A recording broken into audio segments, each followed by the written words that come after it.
Iran తన అమ్ముల పొదిలో నుంచి అసలైనటువంటి ఆయుధాన్ని తీసింది. అదే కరాగ్ యుఏవి.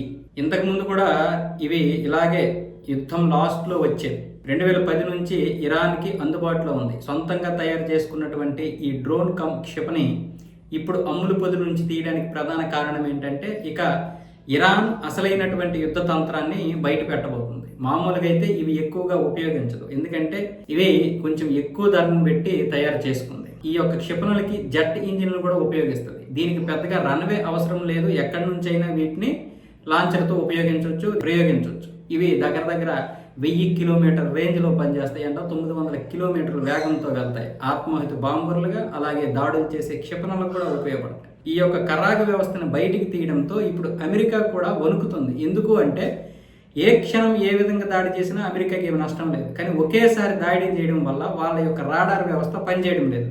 ఇప్పటికే ఖతార్లో ఉన్నటువంటి ఎర్లీ వార్నింగ్ రాడార్ వ్యవస్థ నాశనం అయిపోయింది. దాంతో ఇప్పుడు దక్షిణ కొరియాలో ఉన్నటువంటి ఒక రాడార్ వ్యవస్థను తీసుకొచ్చి ఇప్పుడు గల్ఫ్లోనేమొచ్చేసి ఇన్స్టాల్ చేస్తున్నారు. ఇలాంటి నేపథ్యంలో ఇప్పుడు మళ్ళీ కరాగ్ యుఏఈ అనే ఒక కొత్త డ్రోన్లను తీసుకొచ్చింది ఇరాన్. ఇప్పుడు వీటిని ఉపయోగిస్తుందంటే దాడి చాలా ఎక్కువ మొత్తంలో ఉండబోతుంది.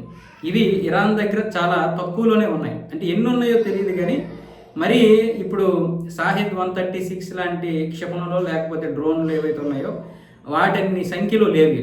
ఇవి చాలా ఎక్కువ దాడి చేస్తాయి. ఒక్కొక్కసారి రాడార్ వ్యవస్థ కూడా దొరకవు. అందుకే ఇప్పుడు అమెరికా భయపడుతుంది. మొన్న కూడా షాహిద్ 136 డ్రోన్లని 150 ప్రయోగిస్తే అమెరికా అడ్డుకోలేకపోయింది. అందుకే ఇప్పుడు గల్ఫ్ దేశాలు భయపడిపోతున్నాయి. ఇది గనక దాడి చేసిందంటే ఒక్కొక్కసారి పెద్ద పెద్ద భవనాలు కూలిపోయే అవకాశాలు కూడా ఉంటాయి. అందుకే దుబాయ్, గల్ఫ్ దేశాలు వణికిపోతున్నాయి. ఇప్పుడు అవి వణికాయంటే అమెరికాకి కూడా వణుకు పడుతుంది. మరి ఇది పరిస్థితి. కాబట్టి ఇప్పుడు ఈ కర్రాగ్ యుఏ వ్యవస్థని ఎలా అడ్డుకోవాలా అని ఇప్పుడు అమెరికా కూడా తర్జన పడుతుంటే ఒకవైపు గల్ఫ్ వచ్చేసి వీటిని అడ్డుకోవడం తర్వాత సంగతి, మమ్మల్ని ఎలా కాపాడతారో మీ ఇష్టము. ఇక దీని గురించి అయితే వాటికి మామూలుగా భయం లేదు. ఇప్పటికే దక్షిణ కొరియా నుంచి రావాల్సినటువంటి రాడార్ వ్యవస్థ ఇంకా వచ్చింది, కానీ ఇంక దాన్ని ఇన్స్టాల్ చేయదు.